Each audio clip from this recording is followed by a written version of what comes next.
Dengan Riza di sini ketemu lagi di kuliah kita pengantar akuntansi, kuliah ke-9 mengenai akuntansi perusahaan jasa.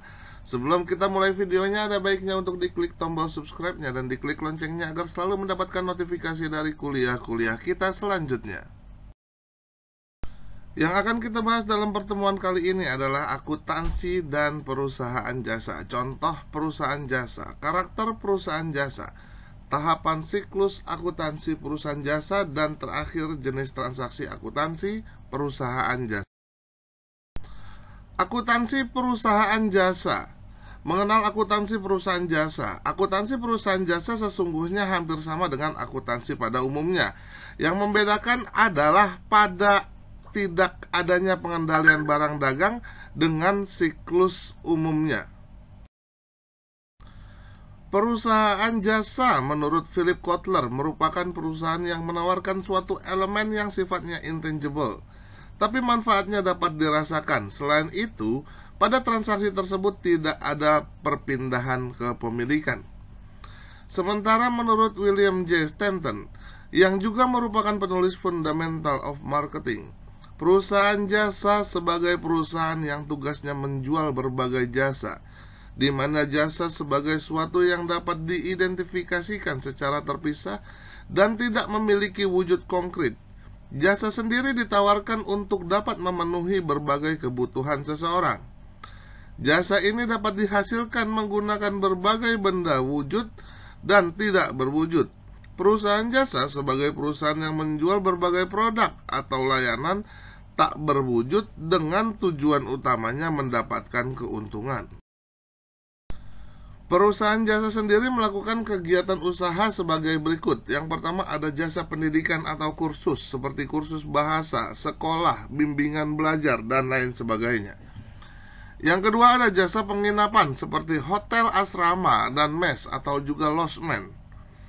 Selanjutnya ada jasa pada penyedia layanan komunikasi, seperti televisi, seluler, radio, dan sebagainya. Selanjutnya ada jasa perawatan tubuh, misalnya pada layanan spa dan salon. Selanjutnya ada jasa profesi seperti pada akuntan, dokter, konsultan keuangan, hingga pada konsultan pajak. Selanjutnya ada jasa travel atau transportasi, misalnya pada penjualan paket perjalanan, bus, dan lain sebagainya. Selanjutnya ada layanan reparasi dan instalasi seperti pada reparasi ponsel atau juga bengkel. Contoh perusahaan jasa di Indonesia sendiri yang terdaftar dalam BEI atau Bursa Efek Indonesia diantaranya sebagai berikut. Property and Real Estate diantaranya ada Agung Podomoro Land Terbuka, Alam Sutra Reality Terbuka, Sentul City, dan lain sebagainya.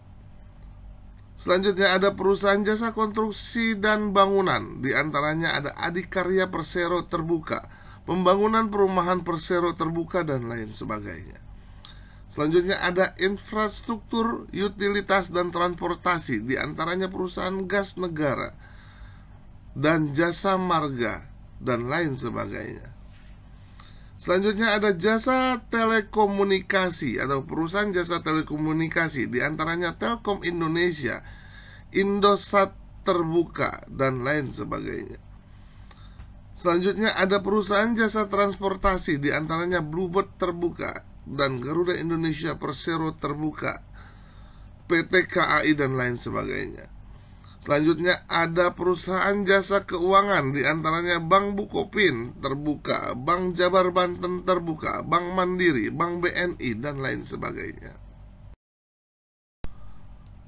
Selanjutnya ada juga lembaga pembiayaan, diantaranya Buana Finance Terbuka, BFI Finance Indonesia Terbuka, dan juga Indomobil Multijasa Terbuka. Selanjutnya ada hotel, restoran, dan pariwisata, diantaranya Bayu Buana Terbuka, Fast Food Indonesia Terbuka, dan lain sebagainya. Selain itu ada juga pelayanan kesehatan, diantaranya Mitra Keluarga Karya Sehat Terbuka, Prodia Widya Husada Terbuka, dan lain sebagainya. Selanjutnya ada sarana komputer atau jasa komputer dan sarana lainnya, di antaranya multiple teknologi dan lain sebagainya. Dengan banyaknya perusahaan yang menyediakan serta menjual jasa yang dihasilkan oleh sebuah kegiatan profesi, banyak pula pengelolaan yang harus memenuhi persyaratan umum. Karakter perusahaan jasa. Setelah membahas banyak pengertian tentang perusahaan jasa di atas, maka dapat diambil kesimpulan bahwa perusahaan jasa ini memiliki berbagai karakteristik. Di antaranya, yang pertama, menjual jasa sebagai kegiatan utamanya. Perusahaan jasa bukanlah perusahaan yang menghasilkan suatu produk karena kegiatan utamanya adalah menawarkan serta menjual suatu jasa yang ia miliki. Yang kedua, tidak menyediakan produk dalam bentuk fisik. Jasa sendiri memiliki bentuk yang intangible, sehingga perusahaan jasa tentunya tidak menjual produk yang dapat dilihat atau disimpan. Yang ketiga, hasilnya tidak dapat disamakan. Hasil dari suatu usaha atau suatu perusahaan jasa yang sangat subjektif, ia tergantung kepada kepuasan pelanggan, sehingga hasil usahanya tidak dapat dipukul rata terhadap semua konsumen.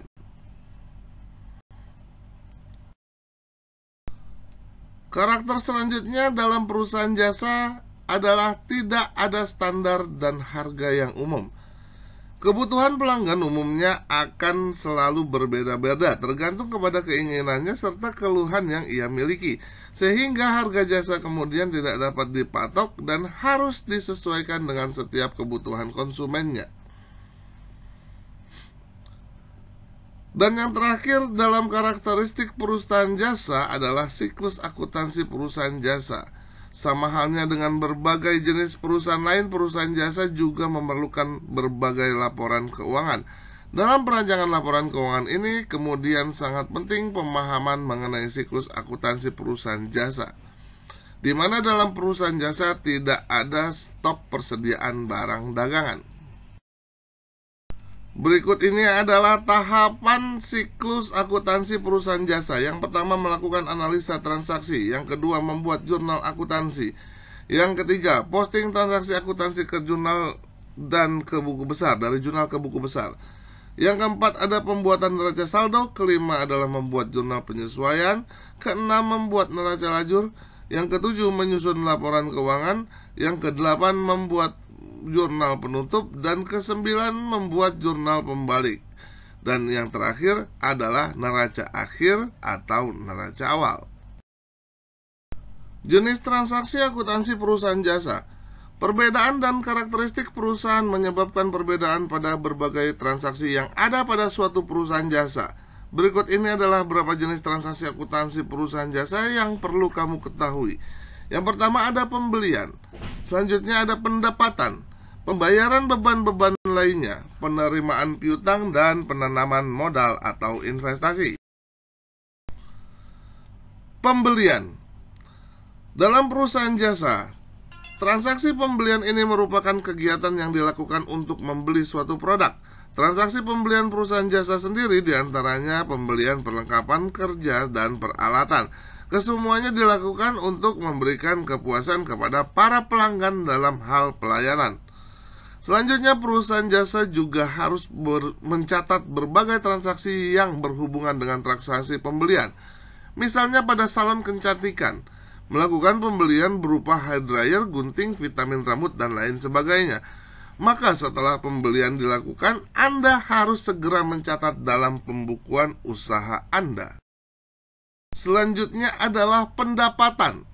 Dalam akuntansi perusahaan jasa, pendapatan ini haruslah dicatat pada daftar pembukuan tunai dan kredit. Pendapatan dari perusahaan jasa sendiri diantaranya didapat dari berbagai layanan yang telah ia berikan. Karena kemudian pengusaha juga atau pengusaha jasa akan memberikan berbagai layanan terbaik kepada pelanggannya. Yang ketiga adalah pembayaran beban-beban lainnya. Selain membeli berbagai keperluan seperti pada berbagai perlengkapan dan peralatan, perusahaan jasa juga memiliki berbagai biaya yang harus dibayarkan. Sebagai contoh, pada beban tagihan listrik, administrasi telepon, internet, dan lain sebagainya. Yang keempat adalah penerimaan piutang. Dalam akuntansi perusahaan jasa, hutang piutang sebagai pemberian atau penjualan yang dilakukan secara kredit kepada pengguna, sehingga sesuai kesepakatan pada atau kebijakan konsumen, yang kemudian akan melunasi pembayaran dalam atau pada jangka waktu tertentu dibutuhkan pencatatan perusahaan. Yang kelima ada penanaman modal atau investasi. Saat perusahaan jasa pertama kali didirikan, pasti ada setoran modal dari para investor serta pemiliknya. Semua transaksi investasi ini harus dicatat dengan baik, apalagi jika modal atau dana tersebut datang dari pihak yang lain. The motivation, honesty is simplicity which can lead you to success.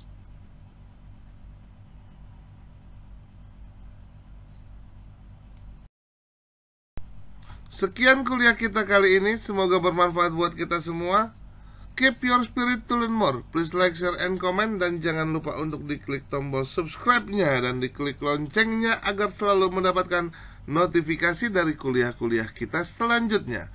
Terima kasih.